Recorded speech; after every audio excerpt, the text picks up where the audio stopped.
മിക്സീൻ്റെ ജാറെടുത്ത് അതിൽ 2 തക്കാളി കട്ട് ചെയ്തതാണ് ഇത്. 2 തക്കാളി ഇട്ട്, 2 മീഡിയം സൈസ്, അധികം വലിപ്പമൊന്നുമില്ല, മീഡിയം സൈസ് തക്കാളി ഇട്ട് അതിൽ ലേശം പുളിയും ഇട്ട്, ലേശം മതി കേട്ടോ പുളി, മുളക് പൊടി 1 സ്പൂണാണ്, 1 സ്പൂൺ മഞ്ഞൾപ്പൊടി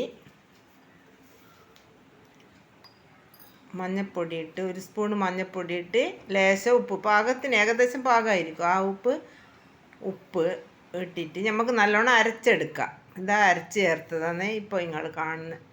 നന്നായിട്ട് നല്ല ഇതിൽ അരയും, പുളിയടക്കം നല്ല ഇതിൽ അരഞ്ഞ് ഈ അരപ്പ് നമുക്കൊരു പാത്രത്തിലേക്ക്, ഏത് പാത്രത്തിലാണ് കറി വെക്കേണ്ടത് ആ പാത്രത്തിലേക്ക് വെക്കാം, ഒഴിച്ച് അത് അടുപ്പത്ത് വെച്ച് തിളച്ച്. പിന്നെ നമുക്ക് വേറെ ഒന്നും ചേർക്കണ്ട, ഉപ്പ് മാത്രം ആവശ്യം വേണ്ടിക്കൽ മാത്രം ചേർത്താൽ മതി. എന്താ നങ്ക് മീനാന്നേ, ഇന്നലെ വലിയ പീസെല്ലാം എടുത്ത് കറിയല്ല പൊരിച്ച് വെച്ച് ബാക്കി കഷ്ണം എടുത്ത് മുളകിട്ട് വറ്റിക്കാമെന്ന് വിചാരിച്ച്. അങ്ങനെയാണ് ഇത്. ആ നങ്ക് മീൻ നമുക്ക് ഇതിലേക്ക് ഇട്ട് കൊടുക്കാം. കറി ഒന്ന് തിളച്ചതിന് ശേഷം മീൻ കഷ്ണം ഓരോന്നായിട്ട് നമുക്ക് വെക്കാം.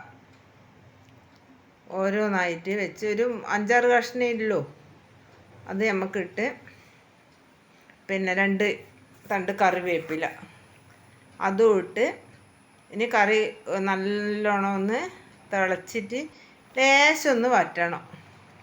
മൊത്തത്തിൽ നല്ല കൊഴുത്തൊരു മീൻ കറി ആയിരിക്കും, ലേശം ഒന്ന് വറ്റിയാൽ മതി. അതാ നന്നായിട്ട് വറ്റി വരുന്നു. ആ ഉപ്പ് തന്നെ മതിയായിരിക്കും. ഉപ്പ് വേണ്ടി നമുക്ക് 1 സ്പൂണ് വെളിച്ചെണ്ണ നനച്ച് കൊടുക്കാം. വെളിച്ചെണ്ണ നനച്ച് അതാ സ്റ്റൗ ഓഫാക്കാം. നല്ല അടിപൊളി വറ്റിയത് മീൻ കറി, സൂപ്പറാ, അടിപൊളിയാ, നല്ല ടേസ്റ്റായിരിക്കും ഈ കറി. നല്ല തൊട്ട് കൂട്ടാൻ പാകത്തിനൊരു എല്ലാം നല്ല കണ്ടീഷൻ മീൻ കറി.